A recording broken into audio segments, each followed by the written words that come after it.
On lockdown. State your business. John. Believe the rumors. A Jedi. And we brought him in alive. The Senator is expecting us. Star Wars Jedi Fallen Order was like a proof of concept. It proved to Respawn and the industry that there was a high demand for a quality AAA Star Wars action-adventure game, selling over 10 million copies and surpassing even EA's expectations for the game. Fallen Order also did pretty well critically, with a very respectable 81 Metacritic score for its PC release. The immense success of the game cleared the way for a sequel, and Jedi Survivor is that sequel that is larger in every way. It has a higher budget, and with that come higher expectations as well. Well, it's been over a year since the game's tumultuous launch, where performance issues plagued every version of the game, both on PC and on console, leading to gaming outlets and gamers alike bringing the game's subpar performance to light. Regardless, the game did well for its PS5 release, scoring an 85 on Metacritic but only a 78 for its PC release, noting the game's numerous performance problems. Personally, I purchased the game on release, only to be turned off at just how bad the game ran on PS5, with the extremely blurry graphics, unstable frame rate, and tons of pop-in issues even on performance mode. I just had to put the game down and wait for it to be in a better state before I touched it again. However, that's not the only game to get that treatment from me, and I'm sure many other gamers as well. I'd like to point out that Dragon's Dogma 2 is another honorable mention in that category. Either way, the time has come. And in this video, I'll be giving my probably over-detailed and long-winded thoughts on Jedi Survivor more than a year after its release. Real quick, a bit of self-promo. If you're into reviews, revisits, and retrospectives for both newer and older games, feel free to subscribe to the channel. Now let's get back to it. The story is set up to take place about 5 years after the events of Jedi Fallen Order. In case you did not play the first one, then lucky for you, Respawn has added a pretty good recap video in the main menu, and this goes over in detail of what happened within the first game. I won't dig too deep into the story because I want to avoid spoilers, but I will say that the story is very well done.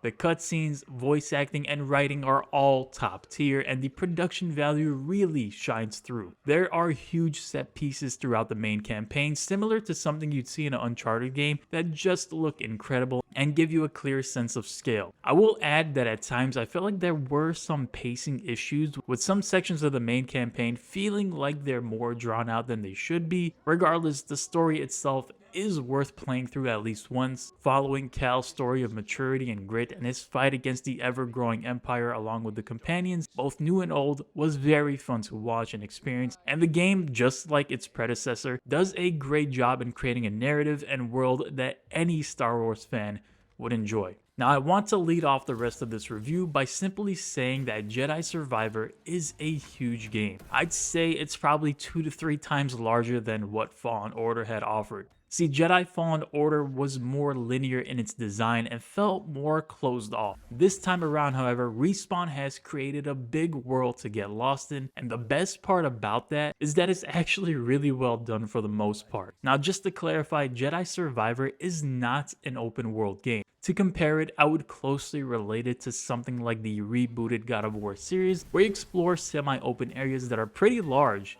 and full of side quests and secrets, but not a fully realized open world in the sense that a game like Assassin's Creed Valhalla would be. With that being said, Jedi Survivor features a number of different planets that you can go to and explore freely, with one planet by the name of Kobo serving as the largest and also being a sort of base of operations for you and the NPCs that you meet along the way in your adventures. Open world and semi-open world games live and die by the amount of content that is packed within them, as well as the quality of that content. Just to cite some examples, Atlas Fallen is another game I played through and reviewed on this channel, and that game's world was pretty damn empty. You'd go a long time surfing around the desert before finding another group of enemies or some side activity to do. Assassin's Creed Valhalla is the polar opposite. It's a game with so much to do that it can quickly become overwhelming, which it did for me. I'd place Jedi Survivor perfectly between those two poles. There's a great balance between having things to do and not being overwhelmed by the amount to do, but also making it so that the side activities that are available are actually worth doing. A lot of the time, just by exploring around the planet of Kobo,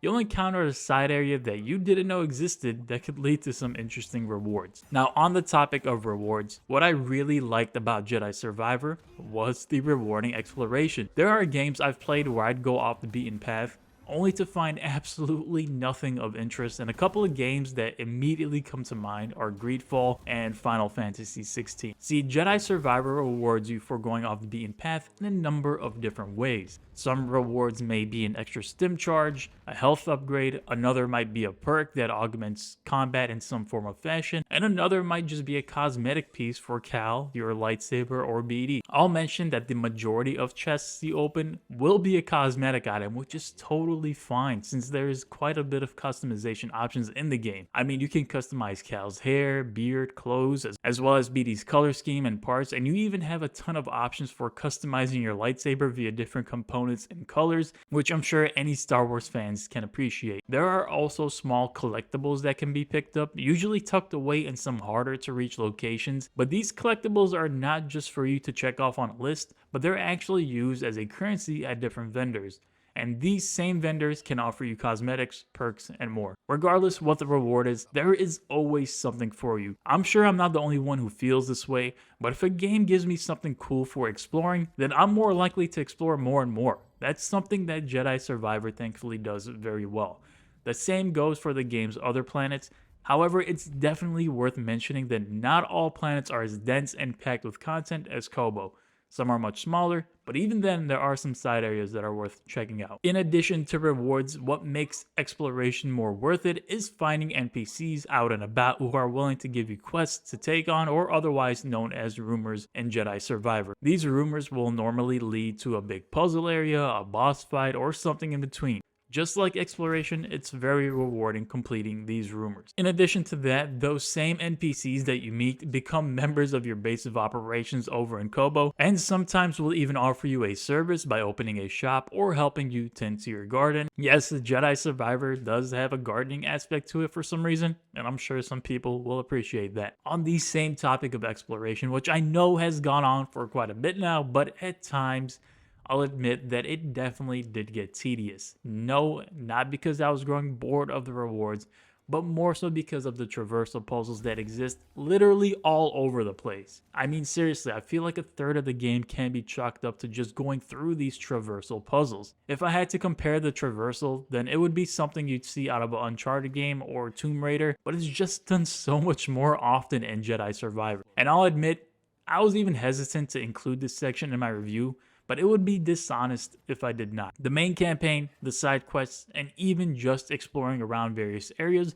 will have some sort of traversal puzzle that you'll have to go through. When I say traversal puzzle, I mean areas that require you to carefully navigate around, otherwise you'll fall off or take damage in some way. While I think it's totally fair to have those sections if I'm working my way towards a chest or something, sometimes I really just wanted to go from point A to point B, jump from here to there without much thought put into the navigation. This barely exists in Jedi Survivor. I feel like I sound like an outcast even bringing this up, but going from point A to point B often felt like going from point A to point Z.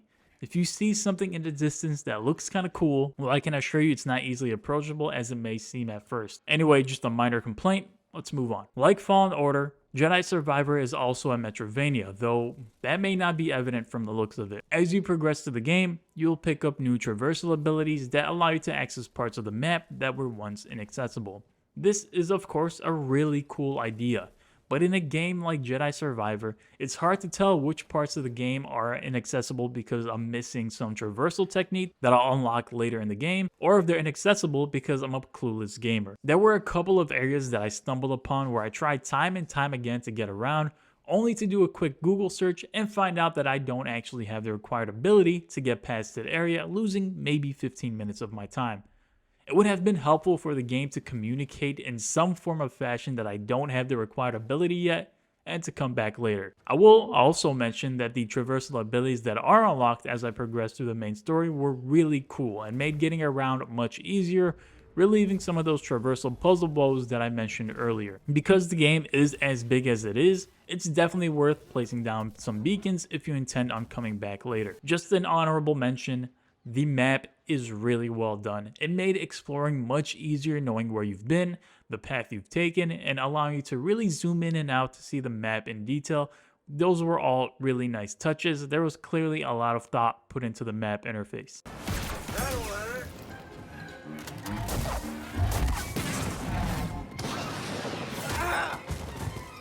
Hey, BD1! Have this! Let's move on to combat. Combat is where I felt like the game improved in comparison to Fallen Order, but I'd be lying if I didn't say that there was definitely still plenty of room for improvement. While it's fast and decently responsive, at times it did have this clunky feeling to it that's kind of hard to explain.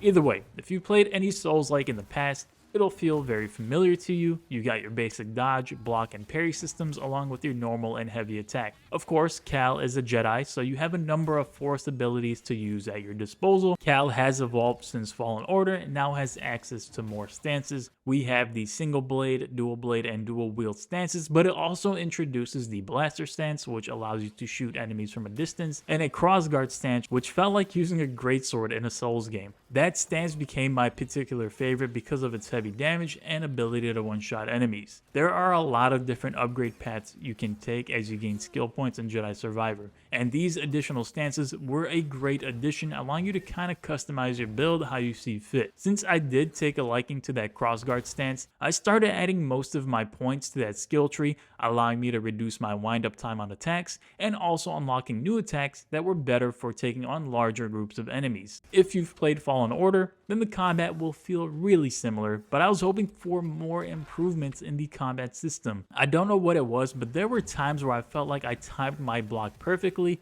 but still ended up getting hit, or that I clearly dodged out of the way but somehow was still struck. Boss fights and duels with bigger and stronger enemies were more fun, and I'll also add that timing of parry and counterattacking was satisfying. Jumping to dodge an enemy's attack and landing with a heavy attack to send a shockwave out towards a group of enemies was awesome. That was a combo I pulled off time and time again. Weaving in the force attacks between all these different attack patterns felt great too, but generally speaking, there was this clunky feeling to the controls that I couldn't get over. Even then, some enemies would have these long, unblockable combos that felt a bit cheesy, and running into multiple of those types of enemies was usually a recipe for disaster.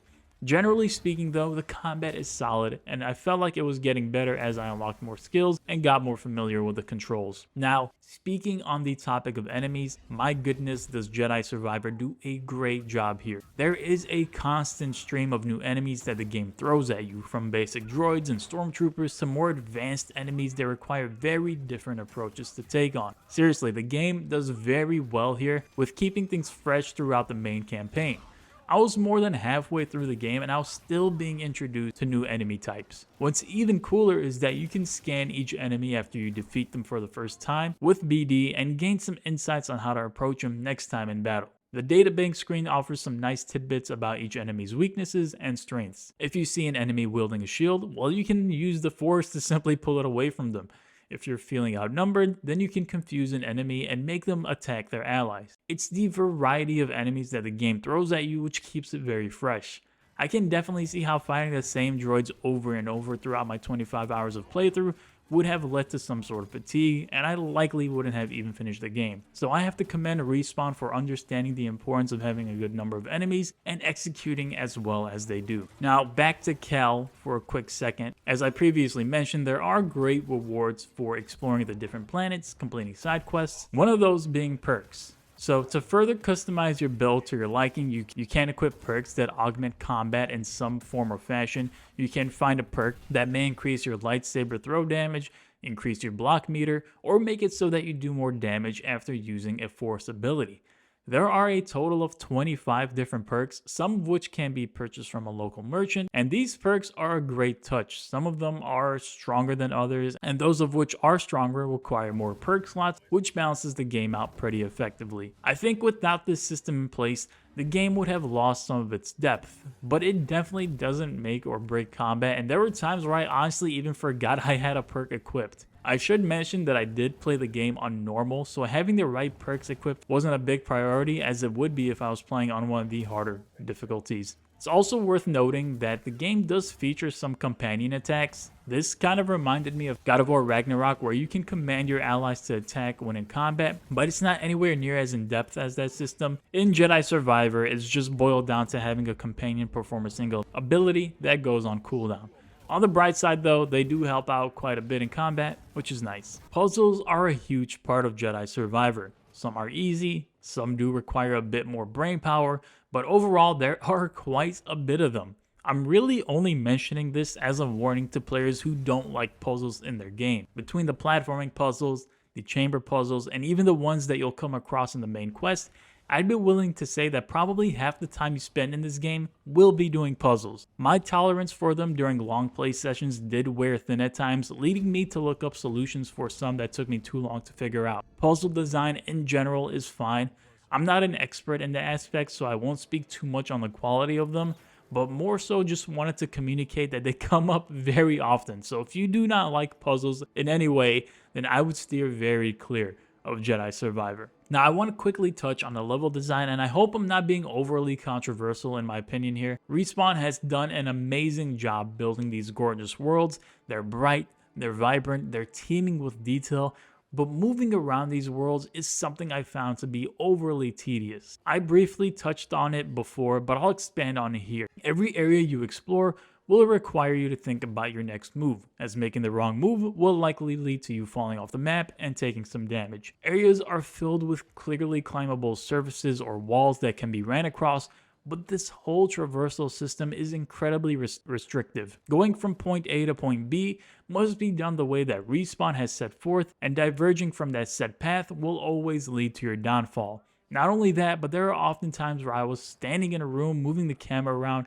trying to figure out exactly what I'm supposed to do next. This happened to me more often than I'd like to admit, and that's because there are areas where the game doesn't communicate anything to you environmentally on what you should be doing next. Jedi Survivor doesn't hold your hand much at all. It's clear that they have an expectation for the player to figure things out on their own, which is totally fine. I like that Respawn puts that trust in their player, but not knowing where to go or what to do next happened more often than I liked. Of course, those are the moments where the map becomes crucial, and as previously mentioned, the map in Jedi Survivor is really good, but I shouldn't always need to pull the map out as often as I had to. Graphically, the game is absolutely gorgeous. Walking around and seeing these stunning vistas was always a treat. The game looks great in every sense of the word. Character models are really fleshed out, the facial expressions and lip syncing are also really well done. What I liked most were the different environments. All of them looked great.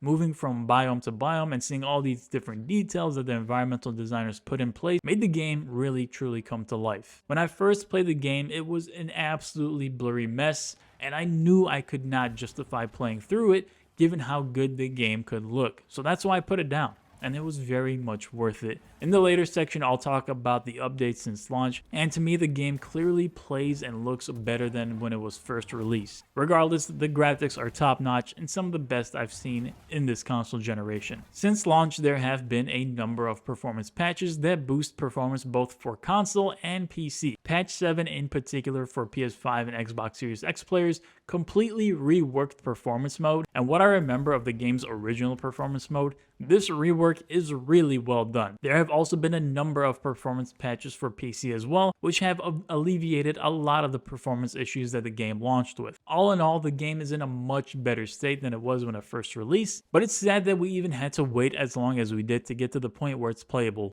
Games need to be released in a playable state on the release, not a year after. It's time to wrap this review up.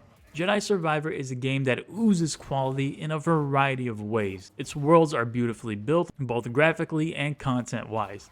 What's there is worth exploring for a number of reasons I've mentioned previously. While the combat could be better, to me it felt more fluid and stronger than Fallen Order. There was a hint of clunkiness in the combat and movement in general, but nothing that felt overwhelmingly bad. The story is great. The high production value throughout the main campaign is evident given the voice acting, writing, and cutscenes. The number of performance updates that the developers have delivered since release have turned this game into a solid port, both for PC and console. These days the game is almost always on sale, and if you haven't played the first one, I would still recommend a playthrough of Jedi Survivor. So that's gonna wrap this review up. Thank you all for watching as always. I will see you all in the next one.